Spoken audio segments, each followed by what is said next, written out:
Now, you may be wondering why I'm wearing this wonderful mustache today.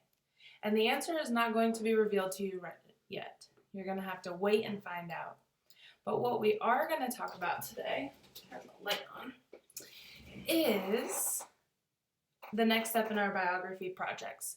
Now, at this point, you should have already picked your person using the Ducksters website, a historical person. Remember, we're not choosing someone from sports or entertainment.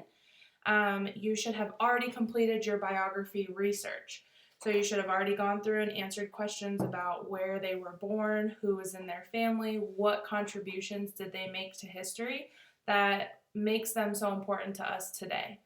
That should already be done. If it's not done, pause this video, come back to it later, go and do that first. You're going to need that information in order to be able to present it.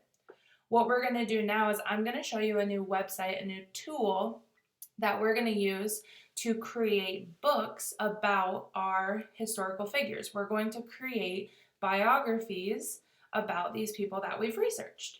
So hopefully you can see my screen. I'm going to make myself really small here, and I'm actually going to put myself up here. And that way we can work through this together. I'm going to try to make this video really quick so that you don't have to spend a lot of time watching it.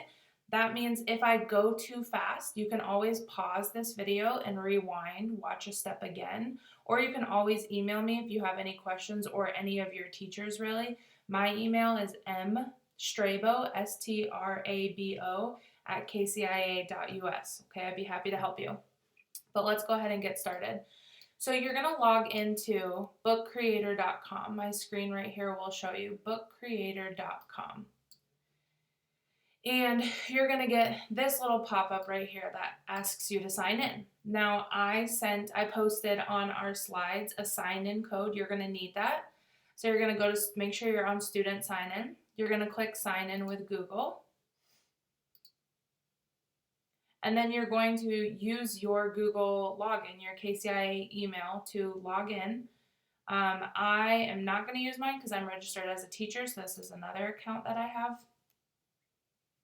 And I've already logged in, but it will ask you for a code, a class code, and that's where you're going to enter that code that starts with the number 6 that's posted in the slides. It's 6SM67JZ. You'll need to enter that in so that I can see your work. If you don't enter that code, then I can't see the book that you've created, okay? And you're going to end up with a screen that looks just like this, an empty book. On the very first page, as we have with any book, if you were to look at any book that we've read so far, you would have a cover, right? And the cover is going to give you a little sneak peek into what the book is about.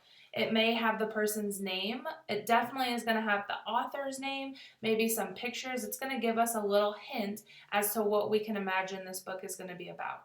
So I'm going to click New Book right here in the top right-hand corner.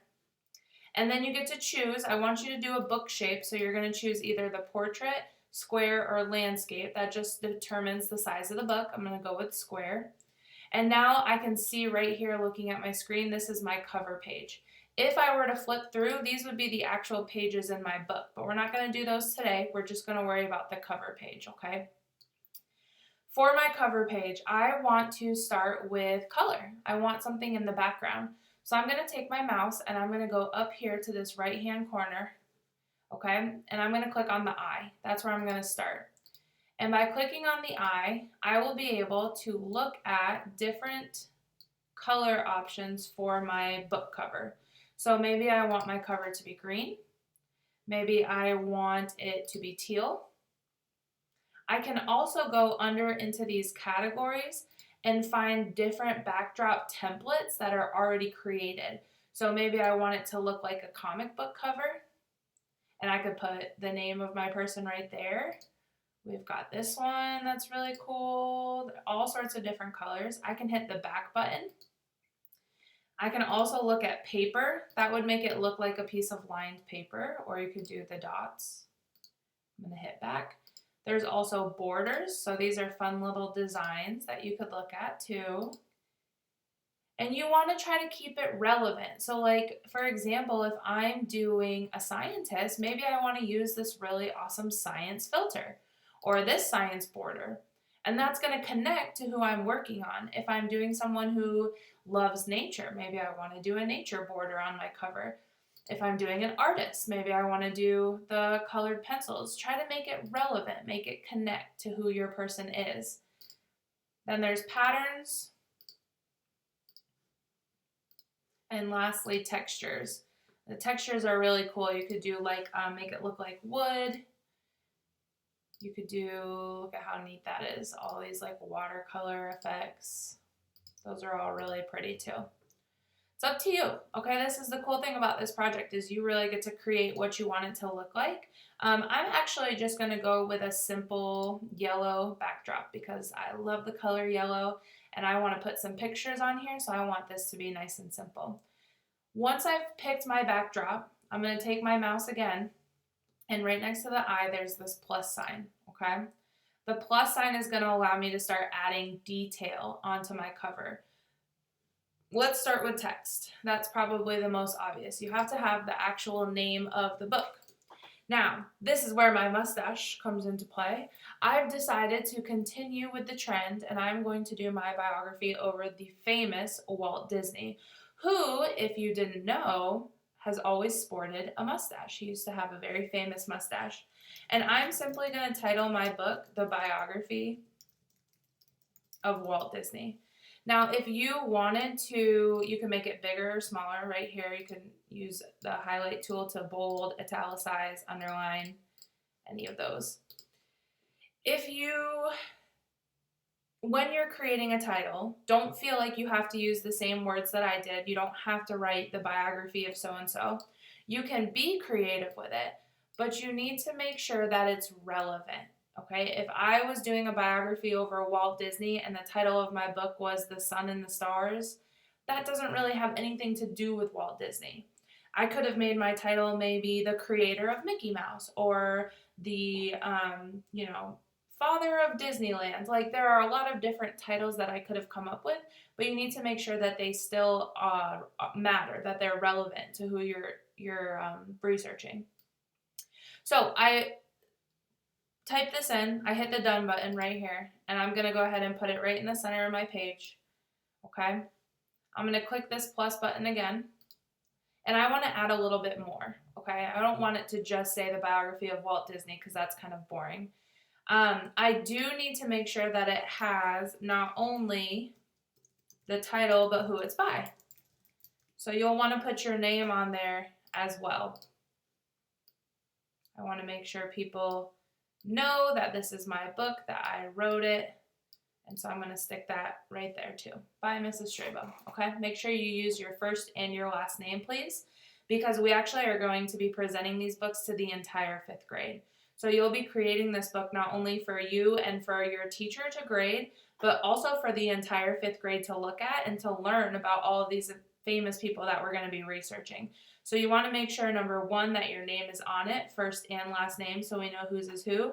But number 2, that you're spending a lot of time making this really awesome so that your classmates can be really impressed with all the information that you've learned.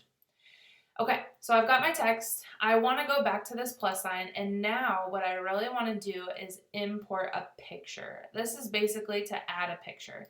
I'm going to click it, and I'm going to move myself out of the way a little bit here. And check this out. You can Google image, like search on Google for an image. So I'm going to take Google, and I'm going to type in Walt Disney, who's my person, and look, it comes up with pictures of him, and there's that famous mustache I told you about too.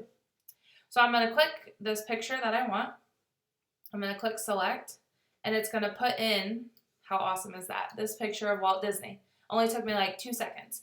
Now this picture is way too big, so if I click on it and I use these little dots, I can make it smaller. I could also rotate it if I wanted to. I'm going to leave it straight, and I'm going to stick him right there. Okay, now I have a title, I have the author, I have a picture, my cover is starting to look good, but I think I could spice it up even more. I'm not going to use the camera feature because that's going to take a picture of me using my webcam, but I may want to use this pen feature. If I click it, it allows me to draw directly on the title. I could use this marker, paintbrush, crayon, highlighter, or this is kind of like a stamping feature. You can choose how big you want it to be using these dots. And then also if you go back up here to the top, see where my mouse is, you can change the color. And you can even use this awesome thing called Magic Ink, which makes it look like that when you're drawing. So for example, if I were to click this like star one, when I draw, how cool is that? It looks kind of like stars. Can anyone guess what I'm drawing? Oof, it's supposed to be Mickey Mouse ears. Does it look like Mickey Mouse ears? Maybe not, but we're gonna leave it. This would be the eraser. So if I maybe didn't like this part right here, I could erase it and try drawing it again. That was not very good. There's a paint feature. If you click on it, it will fill it in. Isn't that so cool, that little star pattern? And then this last one is actually emojis, which is really cool. So you can search for an emoji. Maybe I want to do like a thumbs up sign, and then I would just click it and I can resize it how I want.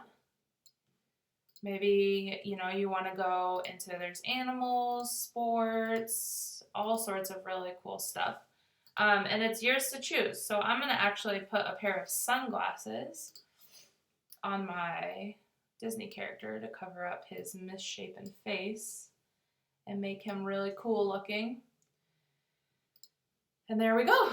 Okay, it's pretty cool. When you're done with the paint feature, with the drawing, you'll need to click this done button right up here in the top right hand corner. And then it's gonna upload. It'll take just a second. Ta-da! And now I have a cover. I have my title, my author, a picture. I made it cool. I put some pizzazz into it. I'm really liking how it's going, okay? You can play around with this. If you go next to media, there's also a shapes button where you could put some really cool shapes. So maybe like if you wanted to make it look like your person was thinking, you could make this little thought bubble. This green button down here is going to connect it to his brain, or to wherever you want to connect it really. And then you could add some text in there. Maybe he's thinking to himself, I'm awesome. And I could stick that right in there for him too. So it's kind of fun. You can play around with it. Make it your own. I'm going to make that a little bit bigger so that the text fits inside of it. And make it creative. Spend some time. All we're going to do today is the cover. You don't have to worry about adding any of the information today. We're going to start working on that the next day. So for right now, I just want to see a really good cover with the title, the author, and some detail, okay? Spend some time, make this look really cool, because all of the 5th grade is going to be checking it out. Again, if you have any questions, just hit us up, any of us, the teachers, myself, and we will help you out, okay? Good luck. Can't wait to see what you guys come up with. Ooh, my mustache is falling off.